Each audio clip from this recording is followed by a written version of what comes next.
ఇవాల్టి వార్తలు వాస్తవాల్లో మనతో ఉన్నారు బీఆర్ఎస్ పార్టీ సీనియర్ నాయకులు దేవి ప్రసాద్ గారు, రాజకీయ విశ్లేషకులు విజయానంద్ గారు మనకు లైవ్లో జాయిన్ అవుతున్నారు. గుడ్ మార్నింగ్ అండి, వెల్కమ్ టు వార్తలు వాస్తవాలు. ఇది హైదరాబాద్ సెంట్రల్ యూనివర్సిటీ యొక్క పచ్చగా పరుచుకున్నటువంటి భూభాగం. సో ఈ భూభాగాన్ని పదుల సంఖ్యలో బుల్డోజర్లు వెళ్ళి వాళ్ళ విధ్వంసం చేశాయి, చెట్లు నరికివేశాయి, జీవ వైవిధ్యం దెబ్బతిన్నది. ఒకటైతే సుప్రీంకోర్టు తీర్పులు చెబుతున్నాయి, అంతర్జాతీయ ఒప్పందాలు చెబుతున్నాయి, తర్వాత వన్యప్రాణి చట్టాలు చెబుతున్నాయి. ఇది ఖచ్చితంగా దీన్ని అడవిగానే పిలుస్తారని, దీంట్లో వన్యప్రాణుల్ని కాపాడాలి అని. దేవిప్రసాద్ గారు, సో ఇప్పటికే హెచ్సియు భూముల విషయంలో దేశవ్యాప్తంగా ఒక దుమారం రేగుతోంది. సో ఇవాళ సుప్రీంకోర్టు ఏర్పాటు చేసినటువంటి బృందం కూడా క్షేత్రస్థాయిలో పరిశీలించడం కోసం హెచ్సియుకు వస్తోంది. సో ఈ భూముల్ని అడవి కాదన్నవాడు మూర్ఖుడే అంటూ అనేక సుప్రీంకోర్టు తీర్పులు కావచ్చు, తర్వాత వన్యప్రాణి చట్టం కావచ్చు, అంతర్జాతీయ ఒప్పందాలు చెబుతున్నాయి. సో ఇంకా కూడా ప్రభుత్వం అదే రకంగా ఎందుకు మొండిగా వ్యవహరిస్తుంది ఈ భూముల విషయంలో? గుడ్ మార్నింగ్ రాజ్, వీక్షకులకు శుభోదయం. అంటే ఈ హైదరాబాద్ సెంట్రల్ యూనివర్సిటీకి సంబంధించినటువంటి భూముల మీద కాంగ్రెస్ పార్టీ వాటిని రియల్ ఎస్టేట్గా మార్చి తద్వారా ఆదాయం సమకూర్చుకొని తద్వారా తమకు అవసరమైనటువంటి ఆర్థికపరమైనటువంటి ప్రయోజనాలు పొందాలని చూస్తున్నటువంటిది మనం అందరం కూడా గత కొంతకాలంగా నడుస్తూ ఉంది. చాలా స్పష్టంగా హైకోర్టు రిజిస్ట్రార్ గారు హెచ్సియుకు పోయి పరిశీలన చేసి సుప్రీంకోర్టుకు నివేదిక ఇచ్చిన తర్వాత సుప్రీంకోర్టు తీర్పు ఇచ్చినటువంటి సందర్భాన్ని మనం చూసినాం. ఇలా సుప్రీంకోర్టు తీర్పు వచ్చినాక కూడా దీన్ని అడవి కాదు, ఇది మామూలు ప్రాంతం, ఇది ప్రభుత్వ భూమి అని రెచ్చగొట్టేటువంటి ప్రకటన చేసి మళ్ళీ సమాజంలో ఒక అల్లకల్లోలం తెచ్చేటువంటి ప్రయత్నం చేస్తూ ఉన్నాం.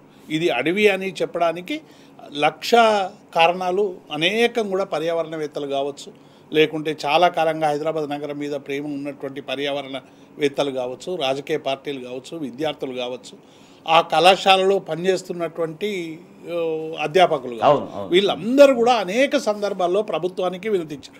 చాలా ఇది అడవి అని చెప్పడానికి అనేక రకమైనటువంటి ఉదాహరణలు కూడా వాళ్ళు చాలా స్పష్టంగా చెప్పినారు.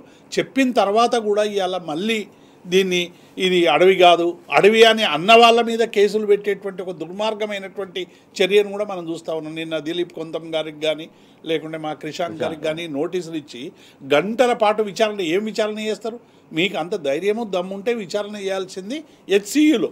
ఎవరు ఈ బుల్డోజర్లు పెట్టి పర్యావరణాన్ని దెబ్బతీసినారు? దీనివల్ల సమాజంలో అల్లకల్లోలం మొదలైంది. దానివల్ల విద్యార్థుల్లో ఆవేదన, ఆగ్రహం ఎందుకు వచ్చింది, ప్రపంచవ్యాప్తంగా ఈ ప్రభుత్వానికి ఎందుకు చెడ్డ పేరు వచ్చింది అనేటువంటి అంశాన్ని మీరు శోధించాలి. కానీ అడవి అని చెప్పినందుకు 9 గంటలు మరి నిర్బంధించడం, వారిని అనవసరమైనటువంటి కేసులు పెట్టేటువంటి ప్రయత్నం చేయడం అనేటువంటిది ఇంకా మూర్ఖత్వం తప్ప ఇంకొకటి కాదు. చాలా స్పష్టంగా ప్రైవేట్ భూమి కానీ సర్కారు భూమి కానీ 10 హెక్టార్లకు మించిన విస్తీర్ణంలో చెట్లు విస్తరిస్తే అది అడవని దేశ అత్యున్నత న్యాయస్థానమే సుప్రీంకోర్టు ఇచ్చినటువంటి తీర్పు మన కళ్ళ ముందు ఉన్నది.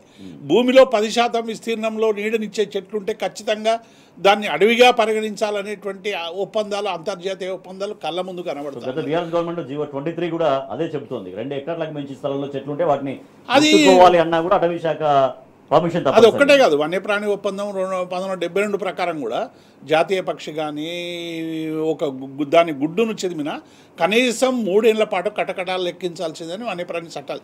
ఈ చట్టాలన్నీ ఉన్నప్పటికీ కూడా దీన్ని ఉల్లంఘించి ఇది అడవి కాదు, ఇది మా ప్రభుత్వ భూమి, యూనివర్సిటీ భూమే కాదు అని కొత్త కథలు. దీనికి భారతీయ జనతా పార్టీ కూడా వంత వాడుతున్నట్టు నిన్న మొన్న ఇస్తున్నటువంటి ప్రకటనలు కూడా చూస్తూ ఉన్నాం. కాబట్టి ఇప్పటికైనా విద్యార్థుల ఆగ్రహాన్ని లేకుంటే సమాజంలో ఉన్నటువంటి ఈ అన్రెస్ట్ని సరైనటువంటి రీతిలో అర్థం చేసుకొని ఆ భూమి యూనివర్సిటీకి అప్పగించే వరకు పోరాటం కాదు. మీరు ఎన్ని కేసులు పెట్టినా, ఎంతమందిని ఏం చేసినా విద్యార్థులను నోరు మూపించలేరు, పర్యావరణవేత్తలను నోరు మూయించలేరు.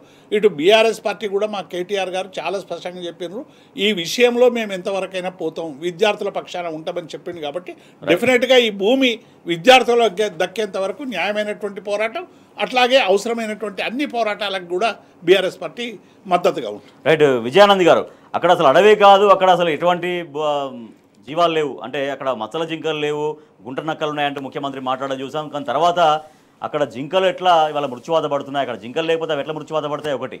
తర్వాత నెమళ్ళు ఎట్లా అరుపుల్ని కూడా ఏదో ఫేక్ ఆడియో అంటూ దాన్ని బుకాయించే ప్రయత్నం అనేది ఒకటి జరుగుతూ ఉంది. అంటే మామూలుగా ఒక సపోర్ట్ చేస్తే, ఒక వెహికల్ వెళ్ళి సపోర్ట్ చేస్తే జనరల్గా అవి ఒక పక్షులు బెదురుతాయి, అరుపులు అరుస్తాయి. ఇది చాలా సర్వసాధారణ విషయం. సో దీన్ని ఈ రకంగా అది ఏ అని ఫేక్ వీడియోలు అంటూ రకరకాలుగా మాట్లాడుతుంది ప్రభుత్వం అనేది. సరే, దానిపైన లీగల్గా డెఫినెట్గా ఎదుర్కొంటామని చెప్తున్నారు కేసులు ఎదుర్కొనే వాళ్ళు. ఒకటైతే వాళ్ళ ప్రభుత్వం ఇదే రకంగా ఎందుకు మొండిగా పోతుంది అనేది ఒకటి. అంటే ఇంత వన్యప్రాణి చట్టాలు చెబుతున్నా, సుప్రీంకోర్టు తీర్పులు చెబుతున్నా, మరొక ఉదంతాలు చెబుతున్నా కూడా అడవిని కాపాడే ప్రయత్నం కాకుండా అడవిని ధ్వంసం చేసే ప్రయత్నమే ప్రభుత్వం ఎందుకు చేస్తోంది అనేది. జనరల్ గా గుడ్ మార్నింగ్ సార్కి, మీకు ప్రేక్షకులకు అందరికీ. Yes, good morning. జనరల్ గా ప్రభుత్వం ఒక మంచి ఇంటెన్షన్ తోటి ఏదైనా కార్యక్రమం చేసుకున్నప్పుడు దానికి డిఫెన్స్ చేసుకోవడానికి అవకాశం ఉంటుంది. అయితే ఇప్పటి వరకు ప్రభుత్వము ఈ సంవత్సరంన్నరలో అనేకమైన చాలా కీలకమైన అంశాల మీద ఇట్లాంటి నిర్ణయాలు తీసుకున్నారు. అది హైడ్రా కావచ్చు, మూసి ప్రక్షాళన అని కావచ్చు, తర్వాత ఇప్పుడు హెచ్ భూముల విషయం కావచ్చు. ఎక్కడ కూడా చూడండి మీరు, ఏ నిర్ణయం కూడా విపరీతమైనటువంటి ప్రజా నిరసనలకు, ఆందోళనలకు అట్టుడికి పోయేటువంటి స్థితికి చేరుకున్నటువంటివి ఇవన్నీ కూడా. విద్యార్థులు మాకు ఉద్యోగాలను ఒకటేసారి వేస్తున్నారు నోటిఫికేషన్లు అంటే కూడా వాళ్ళకి అనేక రకాల హక్కుల గురించి, ఉద్యోగాల కోసం పోరాటాలు చేయడం గురించి, విద్యార్థులకు వాళ్ళకి మేము అండగా ఉంటామని అధికారంలోకి వచ్చిన వాళ్ళు వాళ్ళని లాఠీ చార్జ్ చేసి అశోక్ నగర్లో కొట్టినటువంటి పరిస్థితి. హైడ్రాలో మాకు అవకాశం ఇవ్వండి అంటే వాళ్ళను విపరీతమైన వాళ్ళ ఇండ్ల మీదకి బుల్డోజర్లను పంపించి కూలగొట్టారు. ఇప్పుడు దానికి సంబంధించి అసలు హైడ్రా ప్రాజెక్ట్ ఏమైతుంది, అసలు దానిలో ప్రోగ్రెస్ ఏంది, ఇప్పటి వరకు దాని మీద ఏం లేదు. అప్పుడు ఎవరన్నా మాట్లాడిన వాళ్ళని, ఆ బాధితులకు అండగా ఎవరైనా ఉన్న వాళ్ళని కూడా సేమ్ ఇదే పద్ధతులలో అణిచివేయడానికి, పోలీసు పెట్టి బెదిరించడానికి, కేసులు పెట్టి అణిచివేయడానికి ప్రయత్నం జరిగింది. ఇప్పుడు కూడా ఏమంటున్నారంటే వాళ్ళు తీసుకున్న నిర్ణయం తప్పని సమాజం నుంచి, అన్ని వర్గాల నుంచి తీవ్రమైనటువంటి వ్యతిరేకత రావడంతో ఇప్పుడు సో నిన్న చాలా సుదీర్ఘంగా విచారణ చేశారు మా మన్నే కృషాంక్ని, అలాగే కొంత దిలీప్ గారిని. ఇద్దరిని చాలా సుదీర్ఘంగా దాదాపు 9-10 గంటల పాటు చాలా సుదీర్ఘంగానే వాళ్ళు విచారణ చేశారు. ప్రజాస్వామిక పద్ధతుల్లో ఎక్కడైనా మనకి కొన్ని సూచనలు వచ్చినప్పుడు, కొన్ని విమర్శలు వచ్చినప్పుడు కొంత ఆత్మవిమర్శ చేసుకొని అక్కడ ఏమైనా అవకాశాలు ఉంటే పరిశీలిద్దాం. మనకి ఎందుకు ప్రిస్టేజ్ అనేది ఉండాలి. కానీ ఎవరు మాట్లాడితే వాళ్ళని మేము అనేక రకాల హింసలకు గురి చేస్తాము, ఒత్తిడికి గురి చేస్తాము, లేకపోతే వాళ్ళ హక్కులకు భంగం కలిగిస్తాము, వాళ్ళని ఇబ్బంది పెడతాం అనే పద్ధతులలో దీన్ని పరిష్కరించుకోలేదు అనేది ప్రభుత్వం ఆలోచిస్తలేదు. అది చిన్న వ్యక్తిగతమైన విషయం కాదు కదా, ఒక ప్రభుత్వము అది ప్రజాస్వామ్యంలో ప్రజలు ఇచ్చినటువంటి అవకాశాన్ని వాళ్ళు ఉపయోగించుకొని పద్ధతిగా చేయొచ్చు. ఇంకోటి ఏంటంటే అది ప్రభుత్వ భూమి అని ఇప్పుడు హైకోర్టులో తీర్పు వచ్చింది. అడవి భూమా కాదా అనేది వాళ్ళకు టైం ఉంది, వాళ్ళు ప్రూవ్ చేయొచ్చు. ఇప్పుడు ఒక్కొక్క 6 నెలలు 5 నెలలు అవసరమైతే టైం తీసుకోవచ్చు. కానీ వాళ్ళు చూడండి, హైకోర్టు ఆర్డర్ ఉండగా కూడా అక్కడ అడవి విధ్వంస కార్యక్రమాలు కొనసాగినటువంటి వీడియోలు మనం ప్రత్యక్షంగా చూసినాము. అట్లాగే అక్కడ జింకలు, నేమళ్ళు అనేటివి హైదరాబాద్ సిటీలో ఇండ్లకు వచ్చినటువంటి పరిస్థితి కూడా లైవ్ లో వాళ్ళు పెట్టినటువంటి వీడియోస్ ఉన్నాయి. కుక్కలు కరిచి చనిపోయినటువంటి జింకలను హాస్పిటల్ కు తరలిస్తున్నటువంటి చిత్రాలు ఉన్నాయి. అంటే ఇవన్నిటిని బుల్డోజ్ చేసి ఇక్కడ ఏం లేదు మేము చెప్తాము అని అంటే ఇది అవుతుంది. ఇంకొక విషయము ప్రధానంగా ఏమైతుందంటే కాంగ్రెస్ పార్టీతో పాటు యాక్చువల్ గా పోరాటం చేస్తున్నది ఏబీవీపీ విద్యార్థులైన ఒకవైపు చెప్తూ, మళ్ళీ నిన్న బీజేపీ వాళ్ళు బీఆర్ఎస్ పార్టీని వాళ్ళ విధానాలను చాలా తీవ్రంగా ఖండించి ప్రెస్ మీట్ పెట్టారు. చూడండి కావాలంటే వాళ్ళు కాంగ్రెస్ పార్టీది ఈ తప్పు వీళ్ళది కాదు, బీఆర్ఎస్ అని చెప్పడానికి ముందుకొచ్చి నిన్న కొంత సేఫ్ గార్డ్ చేసేటువంటి ప్రయత్నం చేశారు. మంత్రుల కమిటీ వేశారు. ఆ మంత్రుల కమిటీ నివేదిక ఏమైందో ఏదో ఇప్పటి వరకు స్పష్టంగా లేకపోగా ఎవరైతే సోషల్ మీడియాలో కనీసం పోస్ట్లని లైక్ కొట్టినా, షేర్ చేసినా, వాళ్ళ అభిప్రాయాలను సోషల్ మీడియా వేదికగా పంచుకున్నా వాళ్ళని డైరెక్ట్ గా నిర్బంధించి కేసులు పెట్టేటువంటి ఒక తీవ్రమైన ఒక ఎమర్జెన్సీ స్థితి ఒకలాగా ఉండడము మంచిది కాదు. అభిప్రాయాలు చెప్తారు. సో ఇది అంటే అభిప్రాయాలు చెప్తారు, ఆ పాయింట్ కంక్లూడ్ చేయండి మీరు. అభిప్రాయాలు చెప్తారు. చెప్పినప్పుడు అభిప్రాయాలు తప్పనుకుంటే ప్రభుత్వం తన విధానాలను కంటిన్యూ చేసుకోవచ్చు. కోర్టు ఆల్రెడీ ఇన్వాల్వ్ అయి ఉంది. ఇది అంశం సుప్రీంకోర్టులో ఉంది, హైకోర్టులో ఉంది, సబ్ జ్యుడిషియరీ ఉంది. తర్వాత దాన్ని అట్లా పరిష్కరించుకోవచ్చు. కానీ ఇట్లా నిర్బంధించి తర్వాత ప్రశ్నిస్తున్న వాళ్ళదే తప్పని చెప్పి అది చేయడం అనేది పక్కదా పట్టించడం అవుతుందని నాకు. ఇది హైదరాబాద్ సెంట్రల్ యూనివర్సిటీలో కనిపించేటువంటి జీవ వైవిధ్యం మనం చూడొచ్చు. మొత్తం ప్రకృతి రమణీయత ఎట్లా ఉందనేది. పూల మొక్కల జాతులు 700 ఉన్నాయి, క్షీరదాల జాతులు 10 ఉన్నాయి, సరీసృపాల జాతులు 10, పక్షి జాతులు 200. ఇట్లా మొత్తం జీవ వైవిధ్యం ఎట్లా ఉందో కూడా మనం చాలా డీటెయిల్గా మనం చూడొచ్చు. అయితే ఆంధ్రజ్యోతి పత్రిక వాళ్ళ కథనం రాసింది. ఏం రాసిందంటే హెచ్సియుకి అత్యధిక భూములు ఉన్నాయంటే ఒక సమాచారం అందించే ప్రయత్నం చేస్తూనే, అంటే హైదరాబాద్ సెంట్రల్ యూనివర్సిటీ భూములు ఎక్కువ ఉన్నాయి కాబట్టి ప్రభుత్వం తీసుకున్నా ఏం కాదు అన్నటువంటి ఒక సైన్ వచ్చేలాగా ఆంధ్రజ్యోతి పత్రిక రాసినటువంటి ఈ కథనం తీవ్ర విమర్శలకు దారితీస్తోంది. ఎస్ దేవిప్రసాద్ గారు. ఇప్పుడు రాజేష్ గారు, అసలు సెంట్రల్ యూనివర్సిటీ అనేటువంటిది అనేక త్యాగాల పునాదుల మీద ఈ రాష్ట్రం తెలంగాణ ప్రజలు సాధించుకున్నటువంటి ఒక యూనివర్సిటీ. ఇదేదో అల్లటప్పాగా కేంద్ర ప్రభుత్వం ఏదో తీర్మానం చేసి లేకుంటే ఏదో ఆ రాష్ట్రానికి కోటి ఇచ్చినాము ఈ రాష్ట్రానికి కోటి ఇవ్వాలని ఇవ్వలేదు. ఆ రోజు పెద్ద ఎత్తున ఇక్కడ తెలంగాణ ఉద్యమ నేపథ్యంలో వచ్చినటువంటి యూనివర్సిటీ. 2300 ఎకరాల స్థలం ఆ యూనివర్సిటీది అనేటువంటి విషయం అందరికి తెలిసిందే. ఈ 2300 యూనివర్సిటీ స్థలము దానికి ఇచ్చి కాంపౌండ్ వాళ్ళు పెట్టి అంత ఇష్టం. ఇవాళ కొత్త వార్తలు ఏం చేస్తూ ఉన్నారంటే ఆ 400 ఎకరాలు యూనివర్సిటీది కాదు అది ప్రభుత్వంది అని చెప్పి నిర్ధారించడానికి వకాల్తా ఉంచుకోవడానికి కొన్ని పత్రికలు కొంతమంది ఈ ప్రయత్నం చేస్తున్నట్టుగా చాలా స్పష్టంగా కనబడుతుంది. అంటే 1630 ఎకరాలే ఉన్నది అంటే 400 ఎకరాలు లేదన్నట్టే కదా ఇక. కాబట్టి అలా అప్పుడు 2300 ఎకరాలు చాలా స్థలం అవైలబిలిటీ ఉంది. పాత తరం యూనివర్సిటీలకు ఉంది, ఇప్పుడు యూనివర్సిటీలకు 50-100 ఎకరాలే ఉంది. హెచ్సియుకే అత్యధిక భూములు ఉన్నాయని ఏమైనా అర్థం ఉందా రాజేష్?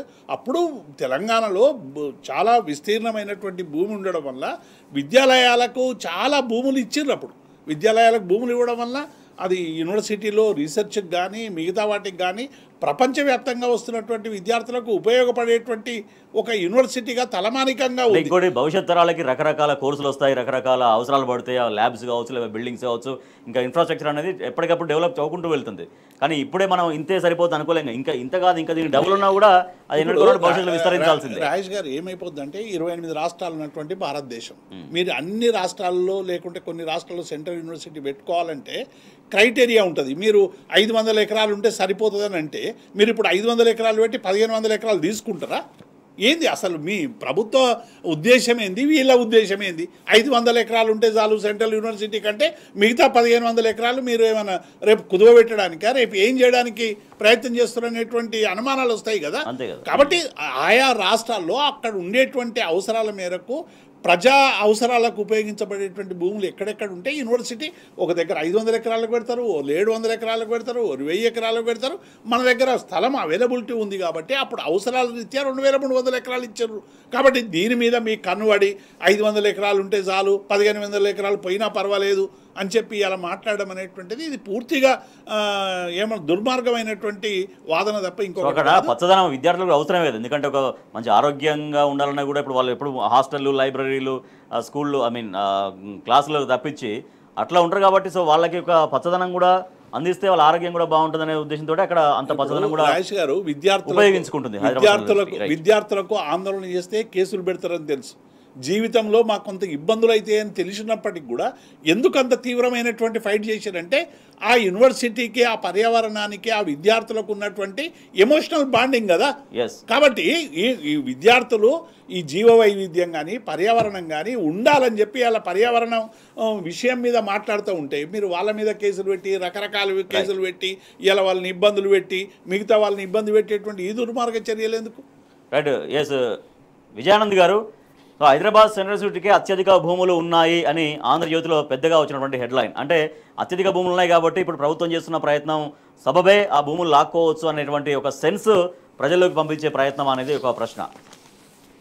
రాజేష్ గారు, తెలంగాణ విషయంలో ఎప్పుడు తెలంగాణ ప్రయోజనాలు ఉన్నా ఇట్లాంటి కొన్ని శక్తులు, కొంతమంది వ్యక్తులు ప్రజా ప్రయోజనాలను వల్లిస్తున్నట్టే చెప్తూ వెనుకాల మొత్తం తెలంగాణ ప్రయోజనాలకు ద్రోహం చేసేటువంటి పనికి వాళ్ళు ఎప్పటికీ పూనుకుంటూ ఉన్నారు. ఇది మనం తెలంగాణ ఉద్యమ చరిత్ర నుంచి బాగా గమనిస్తూనే ఉన్నాం.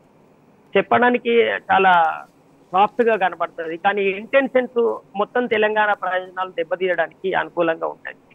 యాక్చువల్ గా ఈ భూములు యూనివర్సిటీ నుంచి పోవడానికి కారణమైన చంద్రబాబు నాయుడు, ఆ తర్వాత ఇవాళ రేవంత్ రెడ్డి ఆ మొత్తం భూములని దెబ్బతీసే ప్రయత్నం చేస్తుంటే వాళ్ళు చేసే ప్రయత్నాలన్నీ మంచివే అని పరోక్షంగా చెప్పేటువంటి ఇట్లాంటి కొన్ని మీడియా సంస్థలు కావచ్చు, కొంతమంది వ్యక్తులు కావచ్చు, నిరంతరం ఆ ప్రయత్నం చేస్తూనే ఉన్నారు. హైదరాబాద్ లో ఉన్నటువంటి ఆ ప్రధానమైన అంత కీలకమైన స్థలము ఇవాళ అది ప్రభుత్వ రంగంది అంటున్నారు. ప్రభుత్వ రంగంలోని భూములు అమ్మద్దని గతంలో ఈ కాంగ్రెస్ పార్టీ తీవ్రంగా విమర్శలు చేసినటువంటి విషయాన్ని అప్పుడు ఈ పత్రిక రాసిందా నిజమే అని. అప్పుడేమో అమ్మద్దని వ్యాఖ్యానాలు చేస్తారు, ఇప్పుడేమో అమ్ముతేనే రైట్ అని వ్యాఖ్యానాలు చేస్తారు. అంటే ఇట్లా ఎవరి ప్రయోజనాలను నిలబెట్టాలనుకుంటే వాళ్ళకు అనుకూలంగా వార్తలు వడ్డించేటువంటి పరిస్థితి వాళ్ళ ఉన్నది. ఇది ఎప్పటికీ కొనసాగుతూనే ఉన్నది, ఇప్పుడు కూడా అట్లాగే కొనసాగుతుంది. తర్వాత రెండోది అక్కడ పర్యావరణం ఉన్నది, అక్కడ లేళ్లు ఉన్నాయి, లేకపోతే జీవజాలం ఉన్నదని అనేక రకాల ప్రూఫ్స్ అక్కడ కనబడుతుంది. వాళ్ళ మనం రుజువు చేయాల్సిన అవసరం లేదు. అయినా కానీ విధ్వంసం చేయండి, దీనిలో ఇంకేదన్నా చేయండి అని చెప్తున్నారు. ఇదివరకు అభివృద్ధికి సంబంధించిన అంశాల కోసము భూసేకరణ చేసినప్పుడేమో ఒక రకమైన వ్యాఖ్యానాలు చేస్తున్నారు. ఇప్పుడు అట్లా కాదు, దీనికి ఆ అనుమతులు చట్టపరంగా పోండి అంటున్నారు. సరే, ఒకవేళ వాళ్ళు అనుకునేదైతే దాన్ని చట్టపరంగా ఎందుకు చేస్తలేరు, చట్ట వ్యతిరేకంగా ఎందుకు పోతున్నారు, రాతో రాత్రి దాన్ని మొత్తము మాయ చేయాలనే ప్రయత్నం ఎందుకు చేస్తున్నారు? ఇవాళ ఈ విషయాన్ని విద్యార్థులు ఇతర కొంత పర్యావరణవేత్తలు అడ్డుకుంటుంటే చాలా మందికి రకరకాల రాజకీయ పార్టీల్లో ఉన్న వాళ్ళు, రకరకాల మీడియా సంస్థల్లో ఉన్నటువంటి అసలు ముసుగులన్నీ ఎందుకు ఇవాళ బయటకు వచ్చి వాళ్ళ నిజ స్వరూపాన్ని బయట పెట్టుకోవడానికి ప్రయత్నం చేస్తుంది తెలంగాణ సమాజము. ఇట్లాంటి శక్తులు వ్యక్తుల మీదనే మనం బాగా జాగ్రత్తగా ఉండాల్సినటువంటి అవసరం ఉంటుంది. వీళ్ళు ఏర్పడరు, వీళ్ళు చాలా నిజాయితీగా పనిచేస్తున్నట్టు, ఆదర్శాల కోసమే ప్రాణాలు ఒడ్డుతున్నట్టు కనబడతారు. కానీ వెనుకాల తెలంగాణకు నిరంతరం వెన్నుపోటు వస్తారు. వీళ్ళు అనేక రాజకీయ పార్టీలలో ఉన్నారు, సమాజంలో ఉన్నారు, మేధావుల రూపంలో ఉన్నారు, తర్వాత పాత్రికేయుల రూపంలో, పత్రికలు మీడియా సంస్థల నిర్వహణ రూపంలో కూడా ఉన్నారు.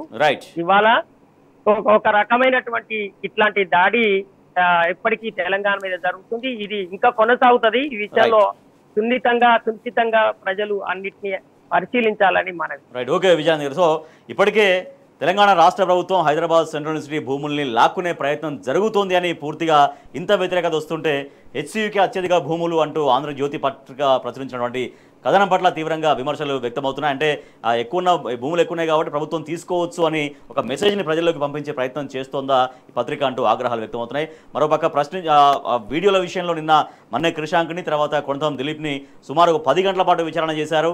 సో ఎట్టి పరిస్థితుల్లో న్యాయపరంగా మేము ఎదుర్కొంటాం, ప్రభుత్వాన్ని ఈ చర్యల్ని ప్రశ్నిస్తూనే ఉంటామంటూ నిన్న వాళ్ళు స్పష్టం చేశారు. కేసీఆర్ది సాగు భాష, రేవంత్ది సాగు భాష. నాడు తెలంగాణ రాష్ట్రం ఏర్పడి 10 సంవత్సరాల కాలంలో కేసీఆర్ తెలంగాణను నిలబెడితే రేవంత్ రెడ్డి మొత్తం పడగొడుతున్నాడంటూ నా మాజీ మంత్రి హరీష్ రావు మరోసారి ధ్వజమెత్తారు. దేవిప్రసాద్ గారు, సో ఎట్లా అంటే ఏ రకంగా ఎట్లా నిలబెట్టగలిగారు అన్నాడు కేసీఆర్ గారు, ఇవాళ ఎట్లా అది వైఫల్యం చెందుతుంది? రాజేష్ గారు, తెలంగాణ రాష్ట్ర సాధన ఉద్యమంలో ప్రధానమైనటువంటి అంశం రైతులకు సంబంధించినటువంటి ఆత్మహత్యలు, వ్యవసాయం సంక్షోభం, వీటిని అన్నిటిని కూడా వ్యవసాయం సంక్షోభం నుండి సంక్షేమం వైపు తీసుకురావాలని కేసీఆర్ గారు రైతులకు అవసరమైనటువంటి అనేక విషయాల మీద, కాకతీయ మిషన్ తీసుకున్న, ప్రాజెక్టుల నిర్మాణం చేసిన, 24 గంటల విద్యుత్ ఇచ్చిన, రైతులకు అవసరమైనటువంటి పెట్టుబడి ఇచ్చిన, మొత్తంగా కూడా వ్యవసాయాన్ని ఒక బలోపేతమైనటువంటి ఒక కేంద్రీకరణగా కేసీఆర్ గారు చేయడం వల్ల 60 లక్షల టన్నుల నుంచి మనం 3 కోట్ల టన్నులకు మనం ఎగబాకినటువంటి సందర్భాన్ని మనం చూసినాం. కాబట్టి ఇటువంటి సందర్భంలో మొత్తం భారతదేశంలోనే ఒక అత్యధికమైనటువంటి పంట పండేటువంటి ఒక రాష్ట్రంగా తెలంగాణ తీర్చిదిద్దడం అనేటువంటిది అది కేసీఆర్ పరిపాలనలోనే సాధ్యమైంది. ఆ కేసీఆర్ 10 ఏళ్ల పాలనలో హరీష్ రావు గారు చెప్పినట్టు రైతు అన్ని విషయాల్లో రైతుకు అండగా ప్రభుత్వం ఉన్నటువంటి విషయం వాస్తవం. ఇవాళ ఈ 15 ఏళ్ల పాలన ఏం జరిగింది చూస్తున్నాం కదా. ఒకవైపు రైతు బంధు లేదు, విద్యుత్ విషయంలో కొరతలు, తర్వాత ఇప్పుడు ధాన్యం కొనుగోలు, అసలు ధాన్యం కొనుగోలు కేంద్రాలు 8,200 కొనుగోలు కేంద్రాలు పెట్టాల్సి వస్తే 1,272 మాత్రమే పెట్టిర్రు. తర్వాత 70 లక్షల టన్నులు కొనాల్సినటువంటి లక్ష్యంగా ఉంటే కనీసం 68,000 టన్నులు కూడా కొన్నటువంటి నేపథ్యం గతంలో కూడా చూసినాం, ఇప్పుడు కూడా చూసినాం. రైతులంటే రేవంత్ రెడ్డికి పూర్తిగా అశ్రద్ధ, రైతులంటే ఆయనకు పడదు. రైతులు కేసీఆర్ పరిపాలనలో సంతోషంగా ఉన్నారు కాబట్టి నా పరిపాలనలో వాళ్ళందరూ కూడా కన్నీళ్లు పెట్టాలనేటువంటి కక్షపూరితమైనటువంటి వైఖరితో ఇవాళ నీళ్లున్నా నీళ్ళు ఇవ్వకుండా ఇవాళ పొలాలన్నీ ఎండబెట్టేటువంటి పరిస్థితి, రుణమాఫీ చేయనటువంటి పరిస్థితి, రైతు బంధు దిక్కే లేనటువంటి పరిస్థితి, ఇట్లా బోనసు అసలుకే ఎగ్గొట్టేటువంటి పరిస్థితి, రైతు కూలీల విషయం పట్టించుకునేటువంటి స్థితి. మొత్తంగా మనం చూస్తూ ఉంటే టోటల్గా ఇవాళ కేసీఆర్ది సాగు భాష, రేవంత్ది సాగు భాష అనేటువంటి పదం ఇవాళ డెఫినెట్గా ఇవాళ ప్రజానీకంలో ఒక పెద్ద చర్చనీయాంశం అవుతున్నటువంటి మాట వాస్తవం. ఇప్పటికైనా ప్రభుత్వం చేయాల్సిందేంది? మీరు అందరికీ రైతు బంధు ఇస్తామన్నారు, 15,000 ఇస్తామన్నారు. ఇప్పటి వరకు 15,000 దిక్కు లేదు. సన్న వడ్లకు అన్ని వడ్లకు బోనస్ ఇస్తామన్నారు, కొన్ని వడ్లకు మాత్రమే బోనస్ ఇచ్చి ఎగ్గొట్టేటువంటి ప్రయత్నం చేస్తూ ఉన్నారు. కాబట్టి ఈ అన్ని అంశాల మీద కూడా ఇవాళ రైతులు తీవ్రమైనటువంటి ఆగ్రహంతో ఆవేదనతో ఉన్నారు. ఏమున్నా 3 జిల్లాలు ఏదో తూతూ మంత్రంగా ప్రారంభించారు ధాన్యం కొనుగోలు. ఇప్పుడు ఒకవైపు ఏమో అకాల వర్షాలు వచ్చే ముందు అన్ని కూడా ఇబ్బంది పడేటువంటి పరిస్థితి. కాబట్టి అకాల వర్షాలు వచ్చినప్పుడు ఆ ధాన్యాన్ని కాపాడుకునేందుకు అక్కడ కూడా లేనటువంటి పరిస్థితుల్లో చాలా మంది మళ్ళీ నష్టపోయారు. అక్కడ దాకా కొట్టుకపోతుంటే చూసాం కదా రాజేష్ గారు, మనం వార్తలలో చూస్తున్నాం. కొట్టుకపోతుంటే పాపం రైతులందరూ కూడా వాటిని మళ్ళీ దరిచేర్చి వాటిని పెట్టుకొని, ఎందుకంటే 6 కాలం కష్టపడి రైతులు మార్కెట్కు తెచ్చిన తర్వాత మార్కెట్లో ఉండే ఈ దయనీయ స్థితికి ఇలా రైతులందరూ కూడా కన్నీరు గారుస్తూ ఉన్నారు. ఇప్పటికైనా ప్రభుత్వం రైతుల రెస్క్యూకి కావాలి, రైతులకు సంబంధించినటువంటి ధాన్యాన్ని కొనుగోలు చేసి వెంటనే వాళ్ళకి డబ్బులు చెల్లించేటువంటి ప్రయత్నం చేయాలి, బోనస్ పూర్తిగా చెల్లించాలని డిమాండ్ చేస్తాం.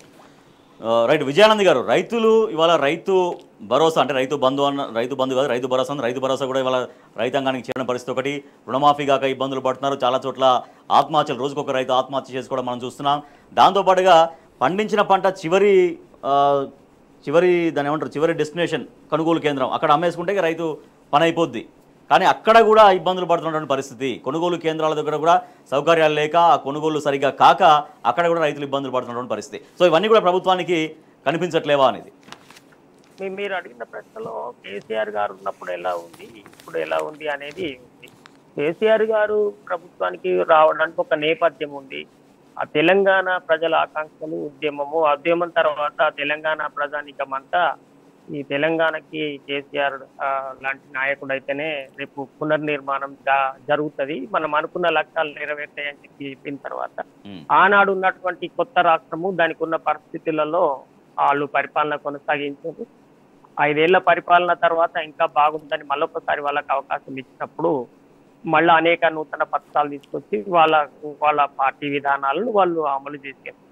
సరే, ప్రజలకి రకరకాల ప్రచారాల, ఇంకా అతిగా ఆశల, లేకుంటే సంక్షేమాన్ని డబల్ చేస్తామని చెప్పిన ఆకర్షణల కారణాలు ఏమన్నా కావచ్చు.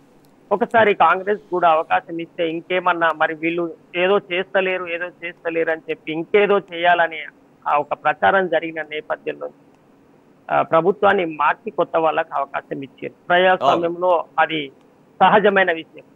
అయితే ఇప్పుడు ఈ 1.5 సంవత్సరాల కాలం తర్వాత ఇప్పుడు గతంలో జరిగిన పరిపాలనకు ఇప్పటికి ఉన్న పరిపాలనకి ప్రజలు పోల్చి చూసుకుంటున్నప్పుడు అనుభవంలో ఏం జరిగింది అంటే, అప్పుడు జరిగిన ప్రచారం నిజమేనా, అంతకన్నా మంచి ప్రభుత్వం ఇవాళ నిర్మాణం అయిందా అనేది చూసినప్పుడు ఈ 1.5 సంవత్సరాల కాలంలో జరిగినటువంటి పరిస్థితి ఏంటంటే 530 వరకు, అంటే నాకు కరెక్ట్ గా ఒక 5-10 అటు ఇటుగా మనం పత్రికల్లో మీడియాలో చూస్తున్న దాని ప్రకారం దాదాపు 530 వరకు విద్యార్థులను రైతుల ఆత్మహత్యలు జరిగినాయి అని చెప్తున్నారు.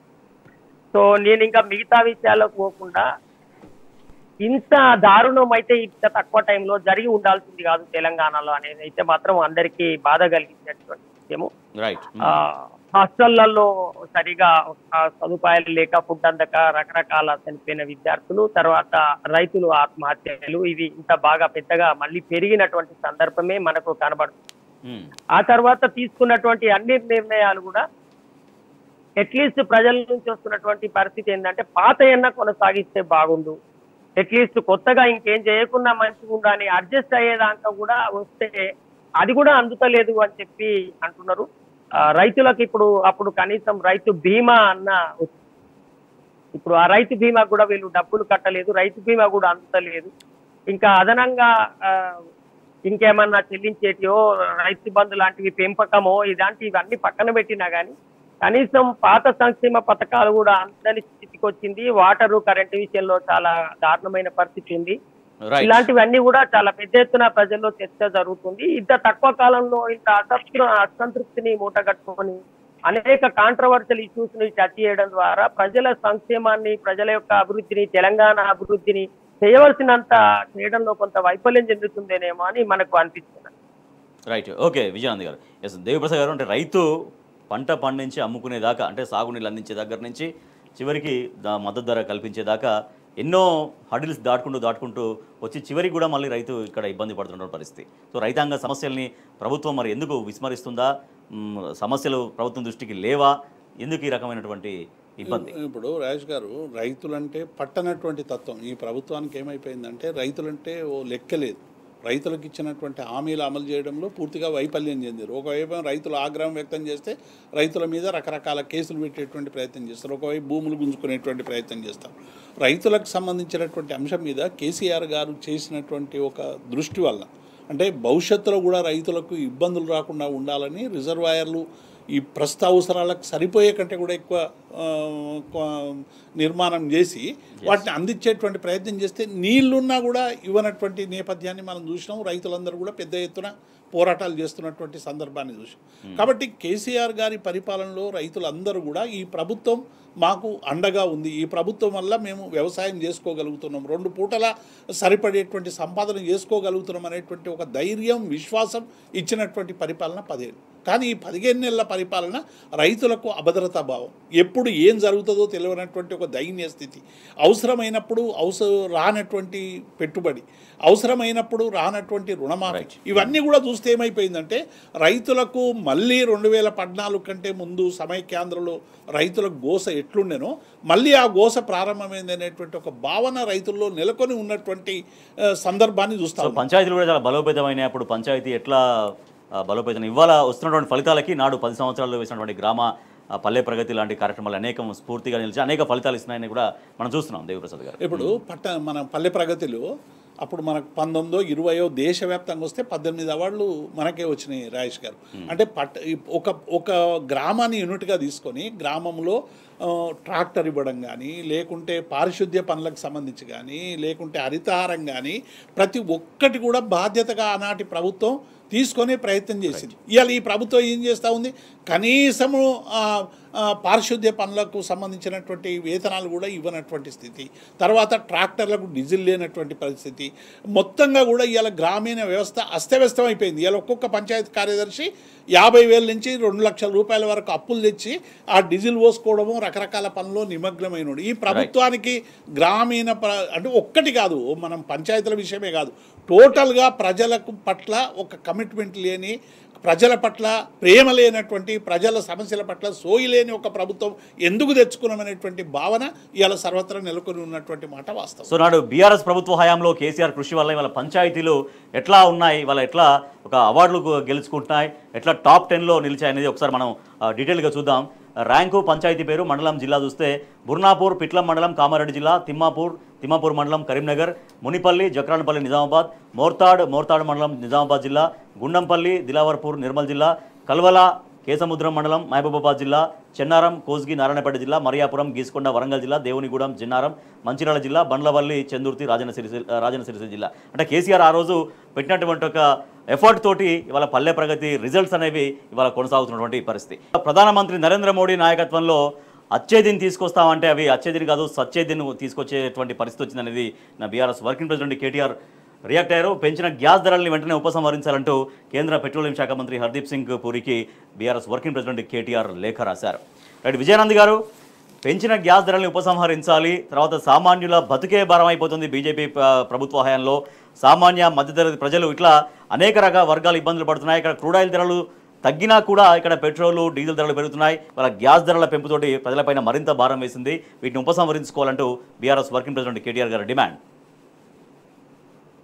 ఇప్పుడు ప్రజల నుంచి వ్యక్తమవుతున్నటువంటి డిమాండ్ అది వాస్తవంగా కూడా ఇది చాలా భయానకమైన స్థితికి చేరుకున్నది. ముఖ్యంగా డీజిల్ మీద ధర పెరగడం అనేది సామాన్య ప్రజలకి చాలా ఇమీడియట్ గా ఎఫెక్ట్ అయ్యే విషయం అవుతుంది.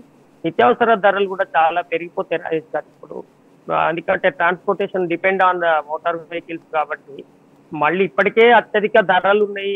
నిత్యావసర వస్తువులకని పేద బలహీన వర్గాలు తట్టుకోలేని పరిస్థితి ఉంటే వాస్తవంగా క్రూడ్ ఆయిల్ ధరలు తగ్గిన తర్వాత కూడా ఈ దేశంలో విపరీతంగా పెట్రోల్ డీజిల్ ధరలు నిరంతరం పెరగడము ఇది కొద్దిగా సహించలేని విషయంగా ఉంది. దానివల్ల సామాన్య ప్రజానీకం అనేక అవస్థలు పడుతున్నారు. దాంతో పాటు అసలు మోటార్ వాహనాలు వాడనటువంటి అత్యధిక ప్రజానీకము దీంతో ఇబ్బంది పడేటువంటి పరిస్థితి ఏర్పడుతున్నది. ఎందుకంటే నిత్యావసర ధరలని చాలా తీవ్రంగా ప్రభావం చేసేటువంటి అంశము. ఇది ఇప్పటి వరకు గత 10 ఏళ్లుగా నిరంతరం 60 రూపాయల నుంచి ఇప్పుడు 95, 105 పెట్రోల్ అయితే అక్కడ దాకా ఇవాళ వెళ్ళింది. ఇంత దారుణమైనటువంటి స్థితి. గతంలో ఎన్నికలకు ముందు రాష్ట్రంలో కాంగ్రెస్ పార్టీ 36 రూపాయలు లోకల్ ట్యాక్స్ కూడా, అంటే బీజేపీ నాయకులు కూడా తెలంగాణలో 36 రూపాయలు తెలంగాణ ప్రభుత్వం వసూలు చేస్తుంది, దాన్ని రద్దు చేసుకుంటే అయిపోతుంది, పెట్రోల్ ధరలు ఎందుకు పెంచుతున్నారు అని అంటున్నారు అని చెప్పి ప్రశ్నించారు. ఇవాళ మళ్ళీ కాంగ్రెస్ అధికారంలోకి వచ్చిన తర్వాత కూడా మరి 5 రూపాయల సుంకాన్ని, రాష్ట్ర సుంకాన్ని కూడా తగ్గించుకునే పరిస్థితి లేదు. రాష్ట్రాలు వాస్తవంగా తగ్గించుకోలేవు. కేంద్ర ప్రభుత్వమే విశాల ప్రజల ప్రయోజనాలను దృష్టిలో పెట్టుకొని ఇంత ధరలు పెరిగితే వాళ్ళు భరించలేరని చెప్పేసి విజయనగర్ ఇప్పటికే గ్రోక్ అనేది మొత్తం సంచలనాలు వెల్లడిస్తోంది, సంచలనమైనటువంటి సమాధానాలు ఇస్తోంది కేంద్రంలోని బీజేపీ ప్రభుత్వ వైఫల్యాల పట్ల. అయితే అంటే ఇప్పుడు అచ్చేదిన విషయంలో కూడా ఆశించినటువంటి రిజల్ట్ ఏం కనపడలేదు. తర్వాత పెట్రోల్ డీజిల్ ధరలు భారతదేశంలో ప్రధానమంత్రి నరేంద్ర మోడీ హయాంలోనే విపరీతంగా పెరిగిపోయినాయి, క్రూడాయిల్ ధరలు తగ్గుతున్నా కూడా. రాజేష్ గారు, ఒక విషయం ఏంటంటే గతంలో చిన్నగా ఏమాత్రం ధరలు పెరిగినా పెద్ద ఎత్తున రోడ్ల మీదకి వచ్చి ప్రజలు బాధలను వ్యక్తం చేసేటువంటి పరిస్థితి. ఇప్పుడు ఈ రాజకీయాల్లో వచ్చిన పరిణామాలు ఏంటంటే ప్రజలను వాళ్ళ నిజమైన సమస్యల నుంచి దారి తప్పించేటువంటి ఒక న్యూ టెక్నాలజీని రాజకీయ పార్టీలు వాడుతున్నట్టు మనకు కనబడుతుంది. ఇప్పుడు ప్రజలు వాళ్ళ నిత్య జీవితంలో ఉన్న సమస్యల కంటే భావోద్వేగాలు, రాజకీయాలకు ఎక్కువగా అటాచ్ అయ్యేటువంటి వ్యవహారంలోకి తీసుకొచ్చి ఎమోషనల్ విషయాలను ముందటికి తీసుకొచ్చి ప్రజల దృష్టి మళ్లించడం ద్వారా ఈ పరిపాలిస్తున్నంత కాలాన్ని వాళ్ళు ఈ ప్రభుత్వాలు నడపడానికి ప్రజల జేబుల నుంచి ఎంత అయితే అంత డబ్బును లాగేటువంటి ప్రయత్నం చేస్తున్నారు.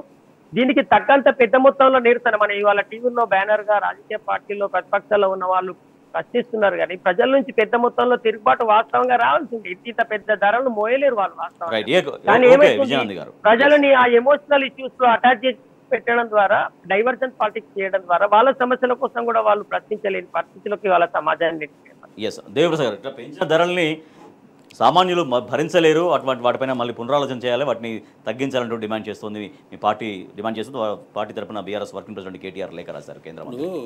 నిన్న కేటీఆర్ గారు చాలా స్పష్టంగా లేఖ కూడా రాసిండు. లేఖ రాసి ఆ లేఖలో అనేక విషయాలు కూడా కేటీఆర్ గారు ప్రస్తావించారు. అంతర్జాతీయంగా క్రూడ్ ఆయిల్ బ్యారెల్ ధర 60 రూపాయలు ఉన్న 60 రూపాయలకు 100 నుంచి 60 రూపాయలకు తగ్గింది. క్రూడ్ ఆయిల్ ధర అంతర్జాతీయంగా తగ్గుతున్నప్పటికీ కూడా ఇలా రేట్లు పెంచేటువంటి ప్రయత్నం ఎందుకు చేస్తున్నాం? అట్లాగే భూటాను, పాకిస్తాను, తర్వాత శ్రీలంక కంటే కూడా పెట్రోల్ ధర భారతదేశంలో ఎందుకు ఎక్కువ ఇవ్వాల్సినటువంటి అవసరం? ఇలా ఉజ్వల్ అనేటువంటి ఒక పథకం తెచ్చి పేద ప్రజలకు ఇస్తామన్న దాని మీద కూడా మీరు దాని మీద కూడా 50 రూపాయలు పెంచడం వల్ల ఇటు రాష్ట్రాలకు భారం పడుతూ ఉంది, అటు పేద ప్రజల మీద కూడా చాలా తీవ్రమైనట్టు, అట్లాగే మధ్యతరగతి మీద కూడా 1100 దాటేటువంటి అవకాశం ఉంది. కాబట్టి ఎట్టి పరిస్థితుల్లో కూడా వీటిని మీరు తగ్గించాల్సినటువంటి అవసరం ఉందనేటువంటి విషయాన్ని చాలా స్పష్టంగా కేటీఆర్ గారు నిన్న లేఖలో రాశారు. కాబట్టి ఇప్పటికైనా కేంద్ర ప్రభుత్వం చేయాల్సింది, మేము పేద ప్రజల జీవితాలు బాగు చేస్తాం, అది చేస్తాం, ఇది చేస్తామని మోడీ చాలా డంకా బజాయిని చెప్తా ఉన్నాడు. ఎన్నికల ముందు ఒకటి, ఎన్నికలు అయిపోయినాయి, ఇప్పుడు ఎన్నికలు లేవు కాబట్టి సడన్గా అన్ని రేట్లు కూడా పెంచేటువంటి ప్రయత్నం చేసి పేద ప్రజలను మరింత పేద ప్రజలుగా దిగజార్చేటువంటి విధానాలకు ఇలా భారతీయ జనతా పార్టీ ఒడగొడతా ఉన్నది. రెండవది అన్ని ఎమోషన్ బ్లాక్మెయిలింగ్, మిగతా అన్ని విషయాలు ప్రజలకు సంబంధించినటువంటి సమస్యలన్నీ కూడా పక్కకు పెట్టి ఇతర అంశాలే ఒక ప్రధానమైనటువంటి కేంద్రంగా చెప్పించేటువంటి ప్రయత్నం చేసి అసలైన సమస్యల నుంచి తప్పించుకునేటువంటి ప్రయత్నం చేయడం అనేటువంటిది ఇది దుర్మార్గం. రాజేష్ గారు, సో అదే కవిత గారు కూడా మళ్ళీ ఒక డిమాండ్ చేశారు, మహిళలకు 15 లక్షల రుణం ఇవ్వాలి, కార్పొరేట్లకు 16 లక్షల కోట్లు బీజేపీ మాఫీ చేసింది, కానీ మహిళలకు ఇచ్చేటువంటి ఆ రుణాలు ఏవైతే ఉన్నాయో వాటిని మాత్రం ఇవ్వట్లేదు, ఆ విషయంలో కూడా మాట తప్పింది. అంతే కదా రాజేష్, ఇప్పుడు మహిళలకు స్వావలంబన కల్పించడానికి మోదీ ప్రభుత్వం ఏదో మేము మాఫీ చేస్తాము అని ప్రకటించింది, కానీ ఇవాళ చూస్తే ఏముంది, ఇది కార్పొరేట్లకు అనుకూలమైనటువంటి ప్రభుత్వంగా మారిందనేటువంటిది ఇవాళ చాలా స్పష్టంగా తెలిసి వస్తున్నది కదా. కనీసం మరి పెరిగిన గ్యాస్ ధరలతోని మహిళలకు ఇంత ఇబ్బంది అవుతూ ఉంది, మహిళల మీద ఎందుకు ఈ భారం అనేటువంటి విషయాన్ని ఇవాళ భారతీయ జనతా పార్టీ చెప్పాల్సినటువంటి అవసరం ఉంది కదా. కాబట్టి ఇవాళ మహిళల మీద పెనుభారం పడుతున్నటువంటి ఈ అధిక ధరని డెఫినెట్గా ప్రభుత్వం రోల్ కాల్ చేయాల్సినటువంటి అవసరం ఉంది. ఇలా మీరు ఉజ్వల్ పథకం కానీ లేకుంటే మధ్యతరగతి మహిళల్లో కానీ వాళ్ళ కళ్ళల్లో కన్నీరు పెట్టేటువంటి ఒక కుట్ర ఎందుకు చేస్తున్నారు అనేటువంటి విషయాన్ని బాటంగానే మా పార్టీ నాయకులందరూ కూడా ప్రశ్నిస్తూ ఉన్నారు. డెఫినెట్గా దీన్ని మేము ప్రజాక్షేత్రంలోకి తీసుకుపోతాం. ఇంధన ధరల్ని పెంచి సామాన్య మధ్యతరగతి ప్రజలపైన మరింత భారం వేసింది కేంద్రంలోని బీజేపీ ప్రభుత్వం అంటూ తీవ్రంగా ఆగ్రహాలు వ్యక్తమవుతున్నాయి. ఇక ఈ నెల 27న ఎలకతుర్తిలో, హన్మకొండ జిల్లా ఎలకతుర్తిలో బీఆర్ఎస్ భారీ బహిరంగ సభ, రజతోత్సవ సభ నిర్వహించబోతుంది. సో ఇప్పటికే దాని ఏర్పాట్లు చురుగ్గా సాగుతున్నాయి. అన్ని జిల్లాల్లో కూడా పోస్టర్ ఆవిష్కరణ కార్యక్రమాలు అవన్నీ కూడా జరుగుతున్నాయి. అందరూ కూడా కార్యకర్తల్ని ఉత్సాహపరుస్తున్నారు. దేవిప్రసాద్ గారు, 27న జరగబోయే భారీ బహిరంగ సభ, రజతోత్సవ సభ బీఆర్ఎస్ పార్టీకి మరింత శక్తిని కూడగట్టే సభగా ఎట్లా మారబోతుంది? ఇప్పుడు రాజేష్ గారు, ఒక బీఆర్ఎస్ పార్టీకే ఇది బలం కూడగొట్టేటువంటి సభనే కాకుండా తెలంగాణ ప్రజలందరికీ కూడా ఒక ఆత్మవిశ్వాసాన్ని, ఒక రేపు భవిష్యత్తును నిర్ధారించేటువంటి ఒక అద్భుతమైనటువంటి ఒక సమావేశం ఈ రజతోత్సవ సభ. ఎందుకంటే తెలంగాణ రాష్ట్ర సాధన కోసం ఉద్యమించినటువంటి టీఆర్ఎస్ పార్టీ 25 సంవత్సరాల్లో 14 సంవత్సరాలే ఎక్కువగా ప్రజల ఆకాంక్షల కోసం అనేక ఉద్యమాలు చేసి రాదనుకున్నటువంటి తెలంగాణను సాధించినటువంటి గొప్ప నేత కేసీఆర్ గారు.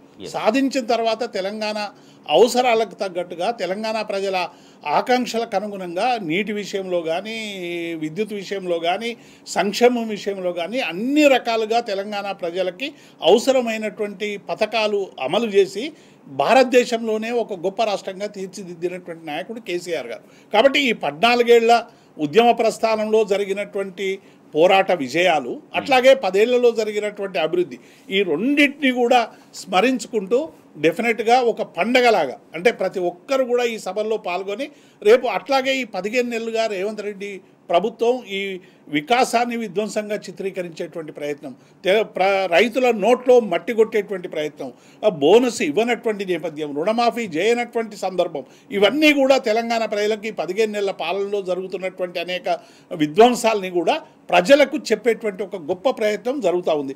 అట్లాగే ఇంటింటికి కూడా ఇదొక పండగలాగా, మీరు పత్రికల వార్తలు చూస్తూ ఉన్నారు కదా, ఇంటింటికి కూడా ఆహ్వాన పత్రిక పెళ్లిలాగా ప్రతి ఒక్కరిని కూడా ఆహ్వానిస్తూ ఉన్నారు. మళ్ళీ కేసీఆర్ గారు రావాలి, తెలంగాణ రాష్ట్రంలో తెలంగాణ ప్రజలందరికీ కూడా అవసరమైనటువంటి సంక్షేమ పథకాలు అందాలనేటువంటి ఒక భావన ఇలా సర్వత్రా నెలకొలి ఉన్నటువంటి సందర్భంలో ఈ సభలు జరగబోతా ఉన్నాయి. డెఫినెట్గా ఈ సభలకు పెద్ద ఎత్తున అన్ని జిల్లాల నుండి కూడా తండోపతండాలుగా, ఒక పార్టీ కార్యకర్తలే కాదు తెలంగాణ ప్రజలందరూ కూడా కేసీఆర్ గారి నోట వెంట ఈ రేవంత్ రెడ్డి చేస్తున్నటువంటి దుర్మార్గాలకు వ్యతిరేకంగా ఎట్లా ఉద్యమించాలనేటువంటి ఒక విశ్వాసం ఎట్లా కలిగిస్తాడో అనేటువంటి అంశాన్ని కూడా ఇలా అందరూ ఎదురు చూస్తున్నటువంటి సందర్భం. డెఫినెట్గా ఈ సభ పెద్ద ఎత్తున విజయవంతం కాబోతా ఉంది. రైట్ విజయానంద్ గారు, ఇప్పటికే అన్ని రాష్ట్ర వ్యాప్తంగా ఏర్పాట్లు అంటే కార్యకర్తలని ఆ సభకు ఉత్సాహపరిచేందుకు కార్యక్రమాలు సాగుతున్నాయి. మరోపక్క సభాస్థలి ఏర్పాట్లు కూడా ముమ్మరంగా కొనసాగుతున్నాయి. సో ఇవాళ బీఆర్ఎస్ పార్టీ 24 ఇయర్స్ కంప్లీట్ చేసుకుని 25th ఇయర్లో అడుగుపెడుతున్నటువంటి దీన్ని పురస్కరించుకొని ఇవాళ పార్టీకి కూడా ఒక రాజకీయ విశ్లేషకులుగా మీరు ఏం చెప్తారు? ఒక పార్టీకి ఇది ఎంతటి బలాన్ని ఇస్తుంది, కార్యకర్తలు ఎంతటి ఉత్సాహాన్ని ఇస్తుంది? దేశంలో రాజేష్ గారు అనేక రాజకీయ పార్టీలు వస్తాయి, కానీ ముఖ్యంగా బీఆర్ఎస్ పార్టీ పుట్టుక, అంటే అప్పుడున్న టీఆర్ఎస్ పార్టీ పుట్టుక, దాని నేపథ్యం ఒక ప్రత్యేకమైంది దేశ చరిత్రలో. ఏంటంటే ఒక 60-65 సంవత్సరాల ఒక ప్రాంత ప్రజల మీద నిరంతరంగా జరిగిన ఒక దాష్టీకాల మీద నుంచి, అనేక గాయాల నుంచి, హింసలు, ఆత్మహత్యలు, హత్యలు, ఇట్లాంటి అనేక రకాల ఒక చిత్రహింసలు పడ్డటువంటి తెలంగాణ ప్రాంత ప్రజల భావోద్వేగాల నుంచి, ఆవేశాల నుంచి, నిరంతరం వలస పీడన నుంచి, ప్రజలు ఎదుర్కొన్న బాధల నుంచి పుట్టినటువంటి ఒక రాజకీయ పార్టీ. అప్పటికి తెలంగాణకు అసలు ఒక రాజకీయ నాయకత్వం ఉండదు, వీళ్ళకి రాజకీయాలు కాదు, కనీసం సమాజంలో సక్రమంగా జీవించడమే రాదని ఒక చిన్న చూపు చూస్తున్నటువంటి పరిస్థితి.